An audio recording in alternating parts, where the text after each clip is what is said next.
So I already have all of my beads set on my pegboards. First thing I'm going to do is put masking tape on the back of all of my beads.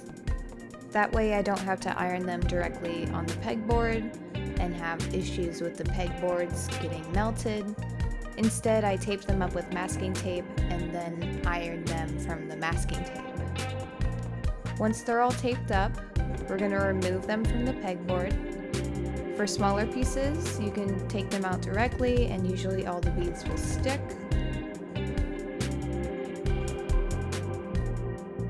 For larger pieces, I use 2 boards and I sandwich the project between them. That way I can flip the entire thing and then take out each pegboard individually.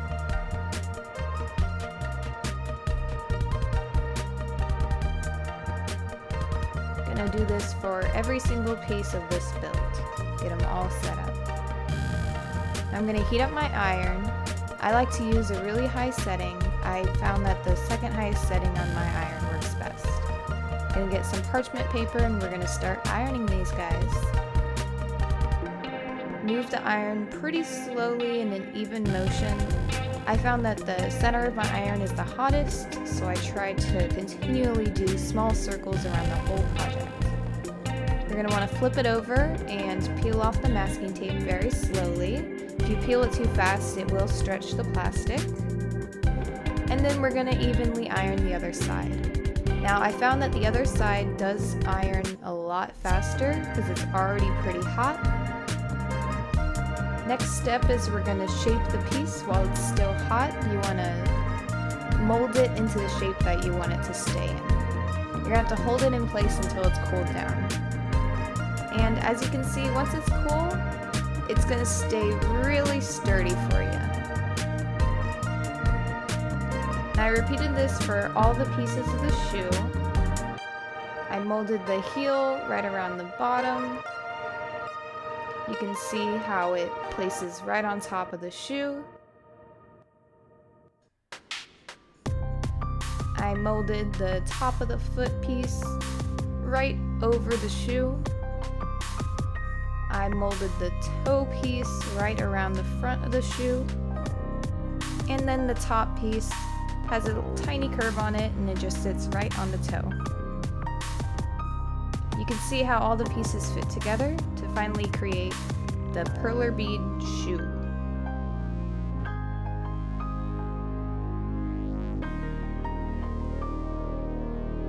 Now I'm going to shape the shin guard. I used a Starbucks cup to mold it, and I wrapped a towel around it very tightly and used some elastic for the top. And I let that sit to cool while I worked on the next piece. Next is the knee pad piece. It has a slight curve to it, and I used the Starbucks cup again to mold that piece. And finally, the thigh piece, I simply wrapped it in a towel and molded it to my thigh directly.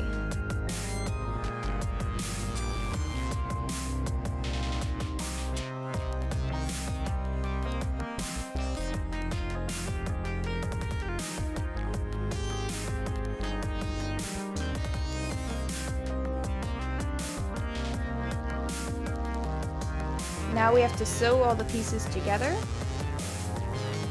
You first sew the heel and the cuff. I sewed a line in the back, roughly around 2 inches, just to hold the pieces in place.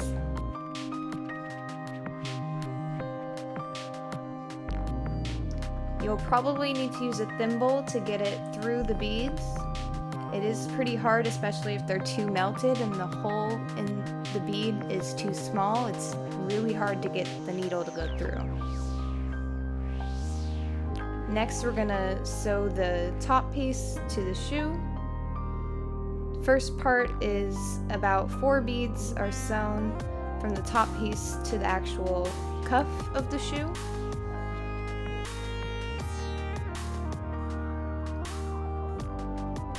And then the second part that's sewn is the bottom part, and it's sewn to the corner of the heel. We're going to repeat that on both sides.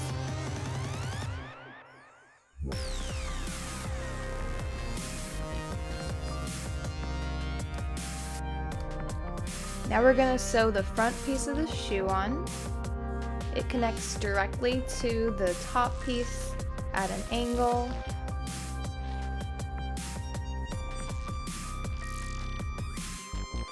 And we're just going to sew both sides to that top of the shoe piece. And finally, we're going to sew the toe on. I found this was the hardest piece to sew because it is at a 90-degree angle. But if you go in through the bottom of the shoe, you can get it done pretty well. Now you can see how the shoe fits right on top, and we're going to sew the actual purlers to the shoe itself. I sewed about 2 inches in on the curve of the shoe, and then I sewed down the tongue. Now we added some finishing nails to the heel to make sure that the beads do not slip off the shoe.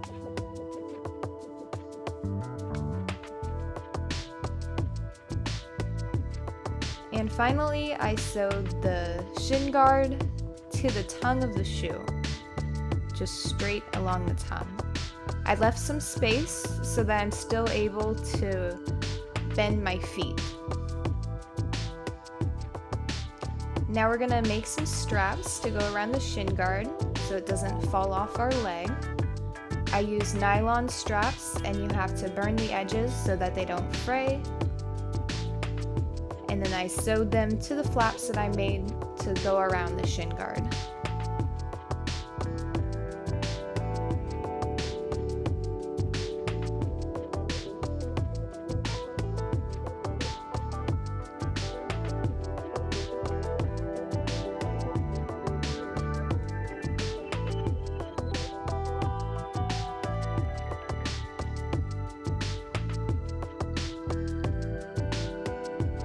Now we'll have a clip so that we can easily put it on and off. And the bottom portion of the boots are complete. Now for the knee piece, it has joints, so what I found was I used these small 2-hole buttons. I looped around the first button. I threaded that button to the back side of the knee, and I created a joint. And used the black button on the outside. Turns out these buttons are almost exactly the same size as the perler beads, so they're hardly even noticeable. And I looped around the end of the button and threw it again, and I tripled it up to make sure that that joint is really secure.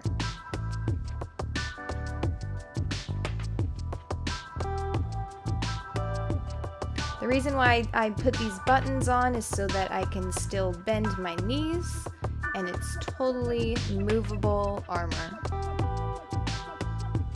Added some straps, and this bad boy is done.